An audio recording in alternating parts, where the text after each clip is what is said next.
Escribir nos permite llevar esas ideas que están en nuestra mente a lugares sorprendentes. Podemos llevarla directamente a la mente de aquel que las lee. Es una relación íntima, compleja y extraordinaria, pero también podemos llevar esas letras a que se conviertan en imágenes a través de las películas, de las fotografías, en fin. Y hoy vamos a tener un invitado muy especial que maneja esos universos, pues nos va a introducir un poco en eso, nos va a presentar un poco lo que ha hecho, tanto en la escritura, en la creación literaria, como en ese universo de los guiones. Y pues estamos en guiones, libretos e historias y pues ha sido perfecto que él haya llegado y aceptado nuestra invitación. A ustedes también les doy la bienvenida al episodio de hoy. En este espacio exploraremos el fascinante mundo de la escritura, los guiones y las narrativas cautivadoras. Desentrañaremos los secretos detrás de tus historias favoritas. Descubriremos cómo crear tramas inolvidables. Además tendremos invitados especiales que compartirán sus experiencias en el mundo de la escritura. Vamos a sumergirnos en este viaje creativo. Guiones, libretos e historias con Wilson Sarria. Y bien, estoy aquí con Adrián. Adrián, bienvenido a Guiones, Libretos e Historias. Bueno, muchas gracias Wilson por la invitación, la verdad que es un honor. En este tiempo estuve escuchando tu podcast y me ha encantado, escuché ya casi la mitad de todos y la verdad que son muy interesantes. Le he estado diciendo a mis amigos, che, escuchen este podcast que está muy bueno, así que nada, soy un fanático tuyo. Muchas gracias por la invitación. Ay, no, es un honor de verdad. Bueno, cuéntanos dónde estás en este momento, ¿en dónde resides? Yo resido en la ciudad de Córdoba, ¿bien? Que es una provincia de Argentina. Toda Argentina, todo el mundo conoce a Buenos Aires, pero bueno, la segunda ciudad más grande es Córdoba. Estoy ahí yo. Muy bien. ¿Y a qué te dedicas o a qué te has dedicado? Porque por ahí me contaste que desde hace mucho tiempo estás en el mundo de la escritura. Cuéntanos un poquito de eso. Soy una persona que ha tenido múltiples vidas, me parece. Me estudié la carrera de cine, o sea, soy licenciado en cine y televisión, ¿bien? Una carrera de 5 años que se da en mi ciudad.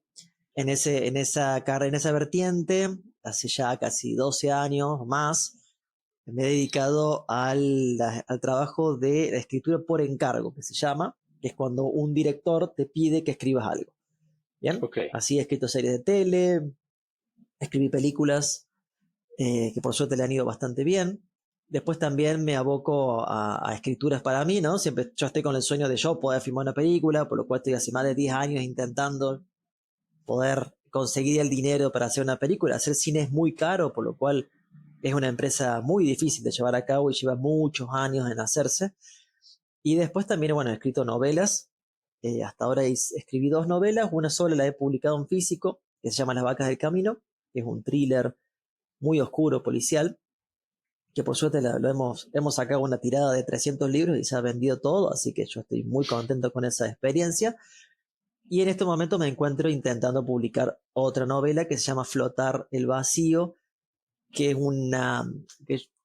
es un género que va entre el horror cósmico, ¿bien? Y el horror intrafamiliar. A mí me encanta el género de lo siniestro. También doy clases en la universidad, en la misma que yo estudié cine, ahora doy clases de guión cinematográfico para 1 y 2, o sea, sería para los chicos del 2º y 3er año. Así que bueno, estoy en todo eso. Hay algo que siempre me preguntan en este universo. ¿Qué diferencia hay entre escribir una novela y escribir un guión? Porque hay algunos que me dicen, pues si yo escribo novelas es lo mismo que escribir un guión. Entonces yo le digo, no, pero quiero que tú nos digas si es igual y dónde está, y si no es igual, dónde está la diferencia. Primero hay una diferencia que es como lógica, que es el tema de presupuesto. ¿Bien? Uno cuando escribe en base a el dinero que se pueda llegar a conseguir para hacer la película, si fuera un guión de cine, ¿bien? Por lo cual ya ahí tenés un montón de condicionantes que ya el director o el productor te va a decir, mirá, no podemos hacer una explosión, puedo tener 2 actores y una casa. Entonces ya toda tu imaginación se va abocando a restricciones que te va dando la misma productora. ¿Bien? Entonces no podés hacer lo que vos querés, porque lo que vos escribís tiene que poder producirse y filmarse. Uh-huh. Bien, siempre volvemos a la idea de que es muy caro hacer cine. Hay que pagar muchos sueldos, ¿no? Entonces no podés, no estamos en un nivel como si fuera Hollywood, ponele, que te llueve millones de dólares para hacer una película, el cine latino casi siempre maneja presupuestos más acotados, por lo cual tenés que escribir en base a eso. La novela no tiene presupuesto. La novela es el poder de tu imaginación frente a la hoja, y si vos querés hacer que de repente haya una invasión extraterrestre, tipo, no sé, ponele El Eternauta, que es un clásico de Argentina, que es una invasión, pero de 3 monstruos distintos, ¿no? De 3 camadas distintas de monstruos que van atentando contra el país, digamos, podés hacer lo que vos quieras y nadie te va a decir nada porque el presupuesto no existe. Bien, eso es como lo lógico. Después está lo narrativo. En lo narrativo yo he escuchado que muchas veces le preguntás a tus entrevistados si escriben por brújula o por plan, creo que le preguntás, ¿no? Sí. Bien. Sí, en el cine siempre se escribe por plan, o en el 90% de los casos. ¿Por qué? Porque hay que respetar, ¿bien?, unas reglas narrativas que existen, que se han creado para el cine, ¿bien?, que son las reglas para escribir un guión. Que vos sabés que en la página tanto, poner en la página entre la 15 y la 20, tiene que haber una pregunta activa y un punto de giro, que esa pregunta activa tiene que responderse en el segundo acto, que va a dar a un segundo punto de giro y te va a llevar al clímax, que eso debe suceder en la página 70 o 80. Digamos, hay unas cosas establecidas que se han dado en la gran historia del cine que tenemos. O sea, es entre prueba y error. O sea, la gente dice, bueno, lo que funciona es esto. Eso no quiere decir que no haya películas que no respeten esto. Obviamente que hay películas que no lo respetan, pero en realidad no son tantas. Las mayorías intentan respetar estas reglas de guión. ¿Bien? Entonces vos ya tenés unas reglas que son muy acotadas para escribir narrativa cinematográfica, que en la literatura, si bien tenemos la noción de los 3 actos, ¿bien?, y tenemos una noción narrativa, no tiene por qué aplicarse tanto. Si uno lee novelas como por ejemplo la saga de este escritor llamado Karl Ove Knausgaard, ¿no?, un escritor que a mí me gusta mucho, que él escribió su vida durante 8 novelas, y él realmente no respeta mucho los actos. Es un divagar mental de él y te cuenta alguna anécdota, te cuenta qué pasó de niño, y es una experiencia literaria hermosa, ¿bien? Uh-huh. Pero no hay un arco narrativo tan diseñado y pensado como lo hubiera en el cine. También pasa algo cuando vos lees a Jules Verne, este escritor francés. Si bien él cuenta en 3 actos, sus 3 actos no son tan específicos como en una película. Quizás tiene un acto 1 que es gigante y el 2 y el 3 termina ahí nomás la novela, ¿no? Esas cuestiones suceden en literatura. También pasa lo mismo si lees a Thomas Pynchon. Es imposible encontrar los 3 actos cuando lees a Thomas Pynchon. Pero de todas formas lo lees y te encanta. ¿Bien? Esas es como las grandes diferencias entre el cine y la literatura para mí. También está la técnica, ¿no? Y la misma estructura del guión no es igual a la estructura bueno, claro, sí. de la novela. El guión tiene un formato internacional que se tiene que respetar ese formato, ¿no? La división de escenas, dónde va el diálogo, todas esas cuestiones, dónde va la imagen, dónde va el sonido, es una cuestión internacional que tiene que respetarse en todo el mundo y se respeta igual. No podés escribir un guión saliendo de ese formato internacional. Bien, es más, si vos querés conseguir dinero de alguien que te apoye para tu película, si no está en ese formato, no te leen. Directamente el guión va a la basura, por lo cual hay un formato del cual no se sale. Eso ya te marca una pauta muy diferente de la literatura, ¿no? Igual, a pesar de que hay ciertas reglas básicas, pues es más libre de hacer un montón de cosas en literatura. Si quiero mezclar poesía y si quiero narrar o si quiero escribir o si quiero en primera persona, en segunda, en tercera, en lo que sea, es más abierto. En el cine, para escribir el guión como tal, necesitamos ceñirnos a ese formato porque si no, no va a funcionar. Nos vamos a pegar una pérdida impresionante y eso nadie lo va a querer hacer. No, y hay una regla muy importante en los guiones de cine que siempre le corregimos a los alumnos, que no podés poner poesía en un guión. No me podés poner una imagen, lloró, ponerle como las lágrimas del cielo, que... No lo puedo filmar a eso. Ponerme que el actor lloró, sí. Nada más. ¿No? Sí, es porque el guión es una herramienta de trabajo para hacer otra cosa. El guión después se destruye y nadie lo lee, se transforma en película. Entonces tiene que ser lo más simple y concreto para que se pueda filmar. ¿Verdad? O sea, no podemos poner una metáfora en un guión. La metáfora va a venir en la juxtaposición de imágenes en el montaje, pero no en el papel. Exacto. Entonces, espero que a los que, igual si tienen alguna pregunta, nuestros oyentes, tenemos abiertas todas las opciones para que Claro. escriban y en el futuro, pues Adrián, igual después vamos a compartir las redes sociales de Adrián para que ustedes se comuniquen con él si tienen alguna pregunta. Bueno, estás en la universidad, pero también has trabajado o trabajas asesorando, porque tienes el taller de escritura creativa y todo este cuento. ¿Cómo es eso? Cuéntanos un poquito. Sí, sí, con esto de los talleres independientes los arranqué también hace como 10 años. Empecé a ir a centros culturales que había. Al principio tenía 3 alumnos, después tenía 2 y después iba juntando gente, ¿no? Viste, es como un trabajo hormiga este arte que hacemos nosotros.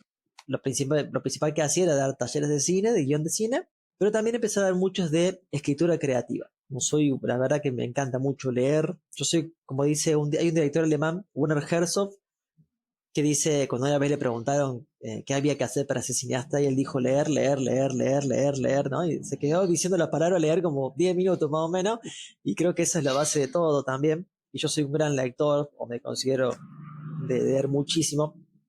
Entonces, esa experiencia que uno va acumulando, mezclado con la literatura y con el cine, empecé a dar talleres de escritura creativa, que la verdad que ha funcionado mucho. Y los días anuales, al principio los daba de 2 meses y después me animé a dar los anuales y estuvo muy buena la experiencia, porque los alumnos van y vienen, ¿no? Hay alumnos que se quedan todo el año, hay alumnos que están 2 o 3 años con uno, y después hay uno que viene un mes, después se va, después de 2 meses vuelve, ¿no? Es un taller muy abierto donde nos juntamos solamente a escribir, a tirar ideas, yo les voy corrigiendo, se corrigen en grupo, tratamos un tema específico por cada encuentro. Yo les digo, bueno, hoy vamos a hacer comedia, hoy vamos a hacer farsa, ¿qué escribimos? Hoy vamos a hacer terror, ¿no? Y ya trato de decirles de dónde viene este género, quién fue el primero que lo escribió, siempre hay un contexto histórico para darle y después nos ponemos a escribir. Me contaste que escribiste tu primera historia muy joven. Cuéntanos un poquito de dónde salió eso. Sí, a ver, primero que yo empecé como dibujante de historietas, era muy fanático de las historietas, muy fanático. Toda historieta que yo me compraba la copiaba y la dibujaba, por lo cual yo empecé a escribir historias, poner a los 6 años, y los tengo mis cuadernitos, todos con historietas, ¿no? Están todos guardaditos, un montón Qué bien. tengo pilas y pilas de historietas hechas que le hacía para que la lea mi papá y mi mamá y después para que la lea mis amigos, ¿no? Esas cuestiones, pero todo el tiempo era contar historias, era un fanatismo por contar historias. Y cuando terminé la secundaria, escribí mi primer novela que se llamó Cuento del fin de siglo, tenía mucha la urgencia de los 18 años, ¿no? De los 18 años, cuando te enfrentás al vacío de terminar la secundaria y de repente tenés responsabilidades y de repente te das cuenta que estás enojado, ¿no? O estás depresivo porque no sabes cuál va a ser el futuro. Bueno, tiene toda esa cuestión propia de la edad esa novela, ¿no? También tiene los primeros encuentros con mujeres que son encuentros fracasados ¿no? Y como que uno se empieza a poner que no sabe qué tiene que hacer de la vida, todo eso está en esa novela. En un momento yo estaba muy contento con esa novela y después como que la empecé a dejar de lado porque digo, no, se nota que era muy chico, ¿no? Y bueno, ya a mis 42 años volví a escribir novela, que escribí Las vacas del camino, que en realidad iba a ser una serie de tele. Yo intenté que fuera una serie de tele y me di cuenta que era muy difícil porque era muy cara. Pero la historia era muy buena. O sea, todo el mundo que la leía, che, está buenísimo, no puede ser que quede ahí. Entonces dije, bueno, voy a hacer novela, porque de última que la gente lea la historia y que no quede en proyectos, ¿no? Entonces me encargué Ajá, sí, claro. a escribirlo, aproveché la pandemia, que nos encerró un tiempo, entonces tuve más tiempo libre de solamente dedicarme a escribir, que también fue un proceso de crisis la pandemia, ¿no? Porque no sabíamos qué futuro iba a haber, no sabíamos si iba a poder filmar alguna vez, ¿no? Porque yo siempre hacía un corto todos los años y de repente, ¿cuál va a ser el futuro? ¿Qué va a pasar con esto? Y creo que gracias a la crisis terminé la novela y, bueno, hice todo el proceso para publicarla. Y Cuento de fin de siglo quedó medio como escondido ahí, si bien mucha gente la había leído, yo la mandé a unos concursos, había quedado medio ahí. Y hoy de grande la recuperé. Digo, no, está bueno, si ese era yo, ¿por qué tengo que esconder ese yo que era a los 18, ¿no? O sea, creo Claro. que más de grande me di cuenta que no, ese pobre Adrián de los 18 también tiene valor. Entonces, bueno, la corregí un poquito porque había unos errorcitos y la puse de vuelta, además la puse en Amazon está ahí para si algún día alguien la quiere comprar, digamos. Pero se nota la urgencia de los 18. Y creo que en Las Vacas del Camino es más como el hombre de los 40 años, el hombre con hijos, ¿no? Un ser muy Sí, claro, diferente. muy distinto. Sí. Y la última, la que está ahora ahí Y la que estoy intentando salir. ahora, que se llama Flotar el Vacío, es una novela mucho más personal que Las Vacas. Habla mucho del duelo, de la especie del vacío existencial, ¿no? También en la literatura puedo poner más las vivencias, me parece, que cuando escribo por encargo, ¿no? Películas. Habla mucho de la muerte de mi mamá, la muerte de mi papá, que fueron muy cercanas, hace poquitos años. Entonces, toda esa idea del duelo está en la novela El flotar del vacío, que, bueno, está dentro del género del horror, del terror también familiar. Me gustan mucho las conspiraciones. Y rescaté una idea que tenía hace muchos años, porque acá en mi ciudad es una ciudad muy extraña, ¿no? Mi provincia, en realidad, Córdoba. Es una provincia muy extraña, porque tenemos sequía mucho tiempo. Nosotros tenemos 6, 7, 8 meses de sequía. Donde no llueve, Uf, nada. vaya. Entonces empiezan los calores y empieza a haber incendios, ¿no? En todo el interior de Córdoba hay muchas sierras, o sea, no son montañas, son sierras, son montañas chiquititas que se empiezan a incendiar. Y siempre alguien cae preso, porque muchas veces son incendios naturales y otras veces son incendios hechos al propósito. Pero después esa gente nunca tiene penas, ¿no? Nunca tiene condenas. Y siempre acá se dice que, está la leyenda, que se hace porque de repente después hay un campo de golf en esa sierra. O de repente hay casas. Entonces muchos dicen esto Ya. es el avance inmobiliario que quema montañas al propósito para poder construir. Hasta hace 2 años, un diputado quiso poner una ley que decía, si se quema una parte de la tierra de Córdoba, no se puede construir hasta después de 50 años. Con la idea de evitar esos incendios. Nadie se la Claro. votó. Ja, Nadie la votó la ley. Entonces vos decís, entonces es verdad que el incendio era el propósito, ¿no? Bueno, claro. entonces, en mi novela Flotar el Vacío, que trata de un chico que se quiere independizar y cuando se quiere independizar, el padre empieza a tener signos de demencia senil. Yo empiezo a contar la historia de quién es el padre, de dónde viene, y el padre trabajaba prendiendo fuego el interior de Córdoba.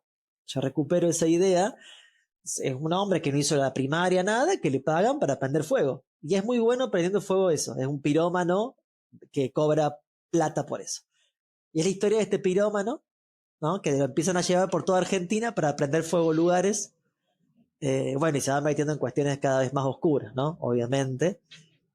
Bueno, y esa es la trama. Por un lado, un chico que se quiere independizar, que su padre tiene demencia senil, no sabe qué hacer con el padre, y depende del pasado de quién fue este padre que parece tan inaccesible, bueno, cómo era usado por las fuerzas inmobiliarias. Por ahí va la Sí. novela Flotar el Vacío. Bueno, ya por lo menos a mí ya me dejó muy intrigado. Bien. Y creo que la primera también tengo mucho interés en conocer a ese Sí, Adrián la Goben. primera es una historia coral, se llama Cuento de fin de siglo, porque sucede justo cuando cambiamos del 99 al 2000. La verdad, cuando cambiamos, muchos decían, la verdad que el I2K, que era Sí, el cambio de fecha de las computadoras, iba a hacer un colapso en todas las computadoras del mundo, decían. No pasó nada. Pero bueno, había una especie de paranoia de que no se sabía qué iba a pasar. Entonces yo tomé esa paranoia que había en el momento y mi novela termina en el año nuevo, que pasa del 99 al 2000. Por eso es el cuento del fin de siglo. Vean, y son 5 o 6 personajes, entre ellos 2 chicos que terminan la secundaria, una prostituta, un tipo que sale de la cárcel, que es un asesino serial, pero que es como que ha perdido la memoria y empieza a recuperarla, y un policía que se enamora de esta prostituta. Y todos empiezan a empezar a mezclar y bueno, es muy violenta el final, todo.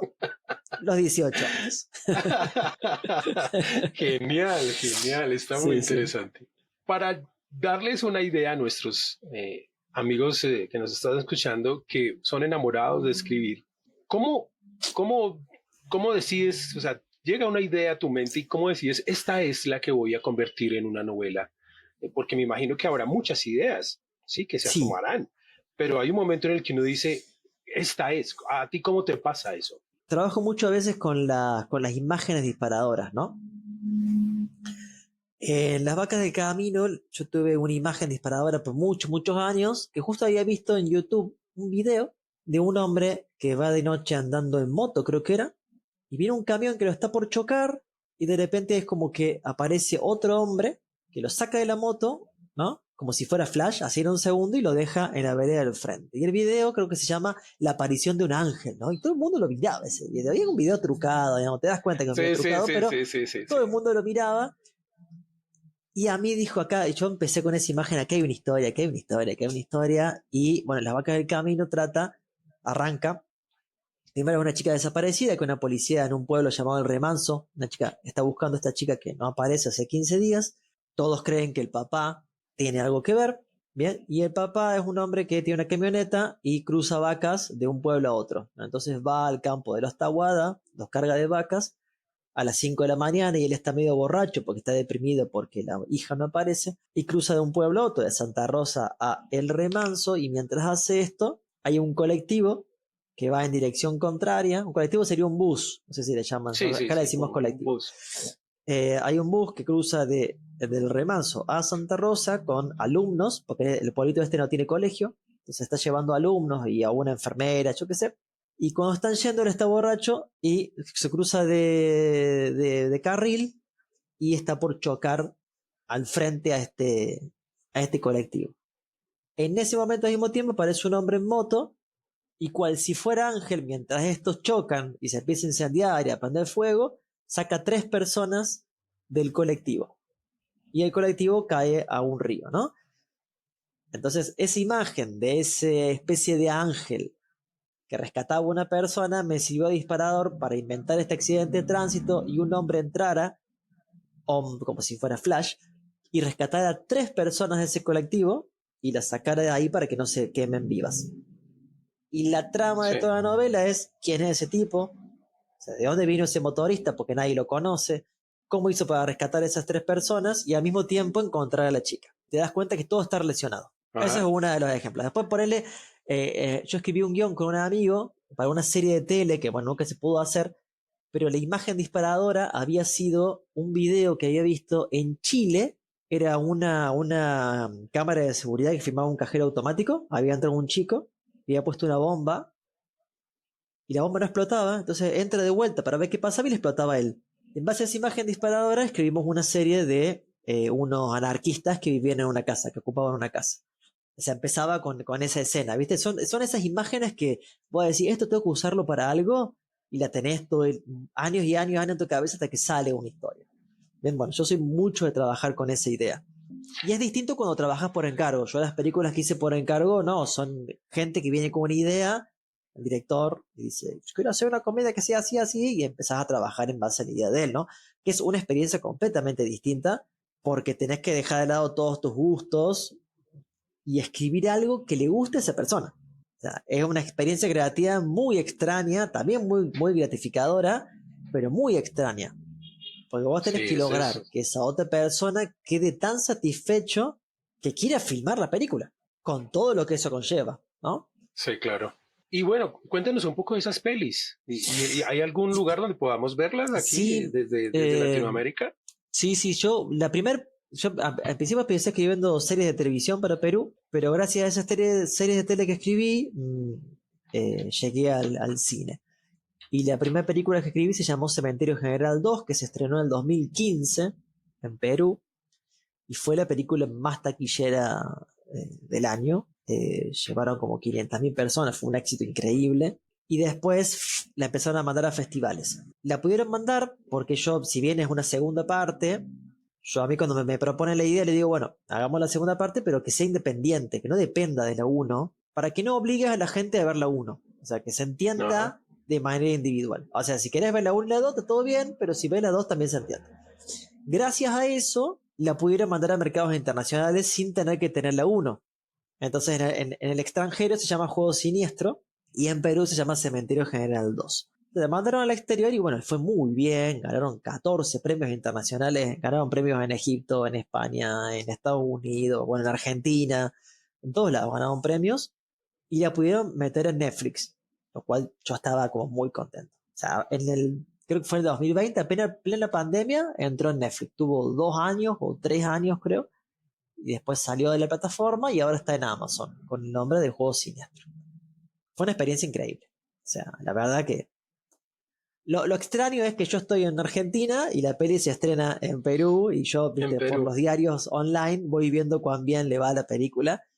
Y las críticas, que todas las críticas fueron positivas, o sea, el director era muy bueno, o sea, el director llamado Dorian Fernández Mori filma muy bien él. Nada, fue increíble. Encima en la película actúa Edgar Vivar, que era el doctor, el señor Barriga del Chavo del Señor Ocho. Barriga. Por lo cual nada, yo que soy fanático del Chavo del Ocho, cuando lo vi no lo podía creer. Sí, estaba muy contento. Y después, bueno, otro director me contactó, que es un director que hace comedias nada más, y con él hicimos 3 comedias, que también fue una locura, porque yo estoy más acostumbrado a escribir terror, me gusta mucho más lo siniestro a mí. Así que bueno, fue escribir, era como empezar de cero para hacer comedia, digamos. Y hicimos 3 comedias que también están en Amazon.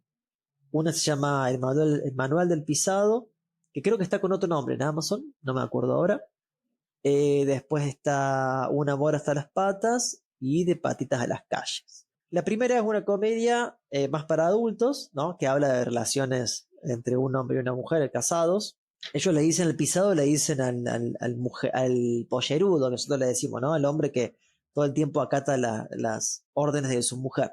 ¿No? Es un hombre muy apagado, la mujer todo el tiempo Obediente. lo maltrata, obediente, ¿no? La mujer lo maltrata y él es fanático de un actor de películas, una especie de Chuck Norris, con un nombre inventado, que se le aparece y le dice, toma coraje y rebelate, ¿no? Y le da el manual del pisado, o sea, el manual del obediente, ponele, que son todas las cosas que él hace mal y que sea hombre. Y por otro lado, a la mujer se le aparece una mujer muy importante de Perú, que es una directora de la selección de vóley, que es un personaje muy divertido de selección de vóley femenino, y la empieza a valentonar para que pelee contra el marido. Entonces son cada uno con sus fantasmas para pelearse entre ellas, ¿no? Muy, muy divertida la película. Y después Un amor hasta las patas y De patitas a la calle es una especie de díptico que salió sin querer, que son con películas infantiles, ¿no? Con perros entrenados. En la primera es una chica que encuentra un objeto mágico que es una especie de gatito llamador, que ella le pide un deseo sin saber que es mágico realmente. Como no consigue ningún hombre que le enamore, ella le pide que le gustaría conocer a un hombre que sea igual de tiernos y fieles que sus perros. Y lo único que hace es que los perros se transforman en humanos. Como que anda mal el aparato, entonces los perros se transforman en Sí. humanos, pero con la mentalidad de perros, por lo cual ahí le trae un montón de problemas muy graciosos. Y la otra es directamente público infantil, fue un experimento muy raro que hicimos. Estuvimos buscando en internet y creemos que es la primera película que se ha hecho en Latinoamérica con perritos que hablan. O sea, era una empresa que entrenaba perros y una especie de liga de justicia, pero con mascotas. Es una perrita Lasmi que se pierde de su familia y la encuentra otro perrito que se llama Aaron, que es como si fuera Batman, que es un labrador, ¿no? Que la lleva a un refugio donde hay todos perros y hay un lorito y todos los perros hablan y le dicen que la van a ayudar a encontrar a su familia. Mientras tanto, hay unos traficantes de animales que están secuestrando perros y otros animales para vender a China. Entonces, mientras tratan de encontrar a la familia de ella, ellos pelean contra estos traficantes. Es bien para niños la película. Bien para niños. O sea, es como que escribir para Disney. Yo me divertí mucho Sí, sí, sí, sí. escribiéndola. Y la peli le iba muy bien. Empezaron ahí, iban los colegios, llevaban a las aulas completas para que lo vean. Pero tuvimos la mala suerte que empezó la pandemia y la sacaron de los cines. Tuvimos esa mala suerte que nadie sabía que venía la pandemia y justo la peli se estrena. Creo que estuvimos un mes muy bien en taquilla y de repente vino la pandemia, se cerraron todos los cines y la peli quedó ahí por la mitad. Bueno, así que por lo menos está para verse en Amazon. Muy bien. Después me pasas todos los nombres y yo las busco porque sí las voy a ver. Claro que Dale. sí. Hablando ya de la escritura, tanto de la escritura creativa, la literatura y el cine, ¿cómo diseñas tus personajes? Cuéntanos un poco sobre eso. Bien, como te dije, yo soy de trabajar mucho con mucho gráfico. hago mucho mapa de tramas en los Excel. Ya no sé si se sabe lo que es un mapa de trama, ¿bien? Eso yo me digo, bueno, yo soy muy ordenado, digo, mi novela va a tener 10 capítulos, digo, o 11, lo que Ajá, sea. sí. Yo soy muy metódico, poner 10 capítulos, y cada capítulo va a tener 10 páginas. Yo trabajo así, ¿no? Entonces digo, bueno, divido, pongo todos los personajes que tengo y empiezo, bueno, ¿qué tiene que hacer cada personaje para que esto funcione? ¿No? Después también está la parte creativa de cada personaje. En Flotar el Vacío era como mucho más interno, por lo cual fue más el fluir de las cuestiones. Muchos personajes vienen de gente que yo conozco o de actitudes. Pero por ejemplo en Las Vacas, que fue más de estructura, a mí me gusta trabajar con con 3 capas los personajes. Es un gráfico que vos podés hacer. En una parte pones las consistencias, en otra parte pones las paradojas y en otra parte pones los detalles. En las consistencias, ponele que vos tenés un médico. Entonces es todo lo obvio que hace el médico. Cura gente, ¿no? Estudia medicina, lee libros de medicina, no sé, todo lo que es obvio de cualquier médico. En las paradojas, todas las contradicciones que tiene. Ponele, no sé, es drogadicto, ¿no? Es uranio, no tiene amigos, no quiere curar gente, no sé, todas las cosas que sean los contradictorios a lo que debería tener un médico. Y en los detalles, lo que lo hace único. Ponele, le gusta, es fanático de hacer rompecabezas, ¿no? O sea, algo que sea único. Entonces, de su personaje ya tenés una actitud que va a ser tu médico, no va a ser el médico de cualquiera. O va a ser tu cantante, o va a ser tu profesor de algo, ¿no? Único. Después sí está lo que viene el background, o sea, qué historia tiene ese personaje, o sea, de quién nació, quiénes son los padres, de dónde viene, por qué llegó ahí, ¿no? Toda esa cuestión también está, hay que saberlo. Pero la instancia de estas 3 capas narrativas me parece que es muy importante porque hace que esa persona sea única. ¿Bien? Por ejemplo, yo en La Vaca del Tridimensional. Camino, sí, le da 3 dimensiones. En La Vaca del Camino hay un hospital que es muy importante y un personaje que se llama Mickey, que es un enfermero. Es un enfermero que se la pasa escuchando música, por lo general ABBA, esa música de los 80, ¿bien? Que tiene una cámara de video en el bolsillo y siempre filma los cuerpos de la gente que está en coma. O sea, le levanta las batas y le filma las partes internas. Y eso lo vende. O sea, es un ser corrupto, asqueroso, que siempre está bailando, como siempre feliz, y después se junta con la gente del pueblo a ver, mirá, entró tal chica, y le muestra las partes, y eso lo vende y lo sube a internet. Bueno, ese es un enfermero único. No hay nadie en el mundo como él, ¿ok? Pero esto gracias a estas 3 capas está ese enfermero único. ¿Se entiende lo que voy? Fabuloso. Si no, Sí, no, son todos no. personajes, son Está. todos unidimensionales. Vos tenés que darle capa a los personajes. Yo creo que los que nos están escuchando acaban de captar un tip muy bueno, muy bueno. Yo tengo otras técnicas para crear personajes, pero este es muy sencillo, sobre todo lo sencillo que es Claro, poder ubicar aquí, aquí, aquí, 3 partes distintas, y con eso tienes para trabajar un montón, porque ya puedes claro, realmente ver, escribir el personaje, decir esto, las consistencias, esto, y sale fácil, sale muy sencillo. Incluso totalmente. ahora estaba pensando en algunos personajes míos y los pasé por ese filtro y claro, salen cosas nuevas y dice, vea, qué chévere esto, fabuloso, Claro, muy entonces vos bacán. tenés un universo de tus personajes. Nada más. Yo me Ajá, acuerdo que una amiga lo leyó el libro y me manda un mensaje, me dice, qué hermoso la cantidad de personajes deformes que tenés, me dice. Y eso fue un halago. O sea, porque claro, son personajes deformes que solamente funcionan en ese universo. ajá, Y hace que la novela claro. funcione. ¿Entendés? Ya está. ¿Cuánto tiempo más o menos te tardas en hacer una novela? O sea, ¿tienes un tiempo Eh, específico o cada una tiene su universo? no, creo que cada una tiene su universo. A mí Las Vacas del Camino fue rápido porque la pandemia me ayudó. Entonces, y ya me había puesto, pues ya había intentado arrancar con esta novela y dije, bueno, esta novela tengo que escribir todos los días un párrafo, por lo menos. Por más que no tenga ganas, un párrafo tengo que escribir. Y a veces escribía una hoja o 2 hojas, ¿viste? Pero porque si vos cortás energía, después pasa un mes y no escribiste. Entonces era como sí o sí tengo que escribir. Entonces creo que en 2 años la terminé el primer borrador. Y con Flotar el Vacío fue más, tardé más tiempo porque no me puse ese objetivo de sí o sí escribir. Y aparte porque en el medio tuve que escribir otras cosas para gente. Entonces se me iba cortando la inspiración, entre comillas, ¿no? Porque yo estaba con mi novela y me decía, no, pará, me escribime esta publicidad. Bueno, dale, una publicidad. O bueno, pará, hagamos este guión. O escribí como 3 películas que no se hicieron. Mientras yo escribía la Flotadora del Camino, por lo menos escribí 3 guiones que nunca se hicieron. Bueno, que eso es normal que en cine, ¿no? Escribir proyectos que no se hacen es muy normal. Y bueno, y de repente ya el último lapsus de tiempo, como yo trabajo también de noche en un lugar, ahí le di fuerza y terminé de escribirla. Pero por eso yo tenía todo el plan de lo que tenía que pasar. Digo, yo tenía un desglose de todo lo que tenía que pasar en todos los capítulos, por lo cual era simplemente decir, a ver dónde me quedé acá, listo, tengo que seguir así, ¿no? Es que esa es una de las ventajas que tiene hacer la estructura y tenerla frente a uno, que es fácil recuperar el dónde voy, voy acá, tengo que llegar acá, listo, no me vuelvo, ay, ¿dónde iba? Y esto, retomar, tengo que volver a leer, si trabajo la brújula, entonces me toca volver a leer todo para empaparme de nuevo los personajes, mientras que si yo lo tengo ya graficado a un lado, es muchísimo más sencillo. Y a veces uno se bloquea o hay como un personaje o una acción que no sale, entonces yo les digo, aléjense un rato de eso, vayan a vivir otras experiencias, métanse en otro, y cuando regresen ya tienen la respuesta, pero es más sencillo porque tienen ahí lo que estaban buscando, lo que necesitaban.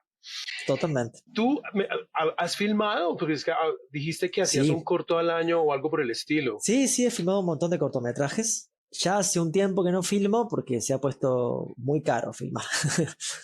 Pero sí he filmado cortos de 15 minutos, de 10 minutos. He trabajado en publicidad también como asistente de dirección. Sí, me encanta filmar y me encanta dirigir. Los 2 últimos cortos también han sido de terror. Hice uno sobre de extraterrestres de 7 minutos que se llama Invasión 3 meses después, que está en YouTube creo para ver, que es una nena y su mamá que están en un búnker bajo tierra después de una invasión de extraterrestres y está llamando a ver si viene el marido y de repente el marido viene y ahí se produce el conflicto. No voy a spoiler mucho porque es un detalle del corto que cambia todo, como diciendo sí, queremos verlo. Claro, ¿qué pasó acá? Y después hice uno que es muy interesante porque hay veces que los proyectos tardan años en hacerse, ¿bien? Hay un proyecto que a mí me gusta mucho que se llama Enajenación Instantánea, que es un corto muy oscuro, que si bien lo filmé creo que fue 2015, el guión lo escribí 15 años antes, ponele. Pero no le encontraba la vuelta para filmarlo. Era muy violento, por lo cual es que tampoco me animaba a filmarlo. Es como que ¿no? iba pasando por procesos así, hasta que de repente encontré gente que me dijo, sí, lo hagamos. Y bueno, la producción fluyó y encontramos el lugar donde había que hacerlo. Digamos, encontramos actores predispuestos, que está muy bien actuada. Pero tardó mucho en florecer ese proyecto y me encanta. Como tiene una fotografía hermosa, un sonido perfecto. Que bueno, en cine todo es complicado. En cine tenés que encontrar la gente que haga sonido bien, que haga foto bien, ¿no? Y ya llega un momento que uno cuando ya es grande, ya todo el mundo quiere cobrar su sueldo, ¿no? Es como cuando uno estudiaba, que nos juntemos entre amigos, digamos, ¿no? Ahora, no, pará, yo vivo de esto, entonces tenés que conseguir dinero para pagarle al sonidista o para pagarle al fotógrafo, ¿no? Siempre es un proceso más largo. Siempre hay que conseguir el presupuesto. Sí. También es parte de la diversión a veces, aunque no es tan sencillo, pero es parte de la diversión conseguir el presupuesto. Sobre todo porque cuando son las ideas de uno, hay otro factor distinto en ese proceso, ¿sí? Ese tipo de amor que está ahí, entonces se hace de una manera diferente. ¿Y tú las dirigiste? O sea, tú dirigiste los cortos. Sí. Los escribiste y los dirigiste. Okay. Sí, yo los escribí y los dirigí. Sí. Por lo menos escribí. Bien, es que 10, 11 cortos tengo por ahí dando vuelta. Cortos universitarios, cortos independientes. Ajá. Sí. Es que eso es otro asunto porque, bueno, tú puedes escribir una novela y ese es un universo. Puedes escribir un guión y ese es otro, pero cuando diriges tu propio guión, ahí estás aparte. Ahorita nos mencionabas que cuando tú escribes por encargo, entregas el guión y después de que tú entregas el guión, ahí puede pasar cualquier cosa con lo que escribiste. Igual después lo ves y dices, pero no se parece en nada, pero en fin. Y uno tiene como escritor por encargo, tiene que aprender eso, a dejarlo ir y a no ponerse bravo, a no discutir con nadie, es parte del trabajo. Tenés que ser muy despojado, como que ya está, lo entregué, ya está, que hagan lo que quieran, ¿no? Ya cobré el día que tenía que cobrar, está el contrato firmado y que la gente haga lo que quiera, ¿no? Y bueno, sí, a veces que vos ves el resultado y decís, pero ¿qué han hecho acá? Por Dios. Pero bueno, está bien, pero está bien les porque... Les ha pasado a todos. Claro, porque recordemos que el guión no es una obra terminada, es una hoja de ruta para hacer una película. Sí, El que la da la misma obra palabra terminada lo es el guía. director. Es una guía, es un Es guión, una es una guía. guía. Claro, y es normal que el director quizás en el momento, en la locación, se dé cuenta que un diálogo no funciona o que una escena se puede hacer mejor de otra manera, pero bueno, no te va a estar llamando para pedirte permiso, digamos, ya está él ahí trabajando y va a hacer lo que él sienta necesario, lo cual está bien. El tiempo se acaba, pasó muy No, qué rápido esto. lástima. Bueno, Sí, esto es muy interesante. Me imagino que, deseo que en la medida de lo posible podamos tener más oportunidades, porque a mi mente se vinieron un montón de ideas geniales. Entonces, sí, yo siempre estoy espero dispuesto, totalmente. que esa sea la primera, pero no la última. Yo Regálanos también tus espero redes lo mismo. sociales. Regálanos Mira, tus redes yo sociales. en Instagram estoy como Adrián Ochoa guionista. Y en Threads estoy como Adrián Ochoa, nada más. Así que ahí me pueden Ah, encontrar. Así que en Instagram, Adrián Ochoa guionista. Creo que en Facebook también, igual como Adrián Ochoa guionista. Estaría. Entonces, si alguien está interesado en que Adrián le asesore, me imagino que te pueden buscar y que con mucho gusto Sí, tú los asesoras. Obviamente totalmente, totalmente. Y todo recuerden tiene que en un valor y Amazon están todo. mis dos novelas. Así que entran a Amazon, me pueden buscar por mi nombre o por las novelas, por cuento de fin de siglo o por Las Vacas del Camino. Y pueden tener su versión digital si quieren de las Sí, yo sí novelas. voy, por lo menos voy por cuentos de fin de siglo para empezar por ahí. Bueno, dale. Ese Adrián de De la los 18. adolescencia me tiene súper intrigado. Entonces yo Está voy bien. allá por eso. Está Adrián, bien. ha sido un placer de verdad Bueno, escucharte, compartir estas experiencias contigo. Es muy interesante la manera en que abordas tu carrera y no solo eso, sino una cosa que me gusta mucho y creo que, y espero que los que nos están escuchando tengan esa facilidad. Cuando hablaste de tus historias y cuando hablaste de tus novelas, la manera en que nos introduciste a ese universo fue tremendamente atractiva. Fue bien. como un pitch muy, muy efectivo. Buenísimo. Y sí quisiera que los que nos están escuchando aprendieran un poco a hacer eso, a que en muy poco tiempo, de la mejor manera, puedan introducirnos a su universo y atraernos, o sea, que se vuelva atractivo, ¿sí? Porque a veces no es sencillo. Hacer el pitch no es sencillo, ¿sí? O Claro. sea, que tengo 10, 20 segundos para atraer al público, entonces me voy por las ramas, por un lado y por otro. No, hay que ir al grano, pero de una manera elocuente. Y tú lo hiciste muy bien, o sea, las tres historias, estoy esperando que también la Es, última salga, es, es lo que se pero llama el tengo pitch de ascensor, ¿viste? Es que ajá, en cine damos mucho pitch, porque en cine es hacer pitch. Vos te vas a los mercados muchísimo. audiovisuales, te sentás con un productor y te dice, dame 2 minutos y contame la historia en 2 minutos o en 1 minuto y tenés que largar todo. Y después te dice, bueno, andate. O sea, tenés esos segunditos para ganar la confianza de ese productor. Y me parece que es muy importante esto que vos me comentás, ¿no? Súper, Poder vender tu historia. súper Y es muy importante. importante para todos los que nos escuchen estudiar reglas narrativas. Vos busquen en internet, no sé, el viaje del héroe, la morfología del cuento de Vladimir Prop, bájense un libro de Robert McKee sobre cómo se estructura una historia, o de Linda Aronson, que también yo la amo, o Linda Seger, que son otras escritoras muy interesantes, que siempre hablan bueno, de cómo hay que construir historias o recomiendan. Recomiendo que hagan eso. Yo creo que la recomendación es lo que comentaste al principio, leer, leer, leer, leer y seguir Totalmente. leyendo. Sí, Y sobre todo, tanto historias como temáticas, como información referente, o sea, eso sí, nunca está de más. ¿Quieres escribir? Lee, lee mucho y entre más leas va a ser muchísimo mejor. Entonces te totalmente. agradezco mucho tu aceptar, que a veces hubieras aceptado la invitación a guiones, libretos e historias y pues no, ha sido un verdadero placer, estoy muy complacido. Ya me voy a ir a los cuentos de fin de siglo y cuando Muy los bien, lea, se los voy a hacer una reseña. No he hecho reseñas de libros todavía, bien. no he hecho reseñas de Pero libros, haceme de las pero vacas de ya camino también, por favor, dale, de las dos haceme. voy a empezar con los cuentos de fin de Bueno, siglo. dale. Vamos con la cronología original. Voy con Dale. la cronología original para entrar, porque ya conozco al Adrián aquí ya grandecito, El sí, ya el adulto. profesional, el adulto. Entonces me voy a ir al pasado a Claro, está conocer bien. al Adrián joven, que muy pocas veces sale. Hay gente que empieza a escribir ya un poco mayor, ¿no? pero digamos de todos los escritores que he tenido el gusto de tener aquí en el programa, eres el primero que tiene una historia que escribió tan atrás. ¿Sí? ¿Viste que hay un Que es dicho una que dice novela. que los buenos escritores recién son a los 50 años? Viste que algunos dicen eso, pero bueno, yo arranqué de jovencito. No quiere decir que sea Sí, muy ¿no? buena, espero que te guste. No, eso es curiosidad. Y creo que Bien. lo hablábamos en el capítulo anterior que salió ayer, Mm, que es bueno enamorarse del autor, ¿sí? Seguir al bien, autor más sí, que, más que al libro.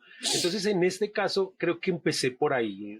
La manera en que hablas de tus obras, la manera que hablas de tus universos, los hizo tan atractivos que yo digo, bien, bueno, pero voy a empezar por ese y me buenísimo. dará tiempo después de seguir con las vacas del camino y ya, después de que termine de leer esos, ya estará la nueva al aire, Claro, entonces totalmente. no me voy a afanar tanto. Sí, vos sabés, Igual, yo hago muchísimas eso, gracias. yo me enamoro de los autores y empiezo a leer según los autores. Hago eso. Así que bueno, Es buenísimo un que camino logré eso. interesante, Bueno, es un camino interesante. sí, Adrián, a ti muchísimas gracias y a todos los que nos escuchan también muchísimas gracias por estar acá. Recuerden que tenemos nuestras redes sociales para que nos escriban, nos visiten y reconozcan y se metan en este universo fabuloso de la escritura, de los guiones, de las historias, de contar historias. Hay muchas maneras de que esas historias pueden llegar a donde ustedes quieren, pero hay una técnica, hay unas formas y hay unas maneras. Y hoy yo creo que han aprendido también muchas cosas interesantes para poder aplicarlas. Adrián, hasta la próxima. dale, Muchísimas hasta la gracias. próxima. Muchas gracias.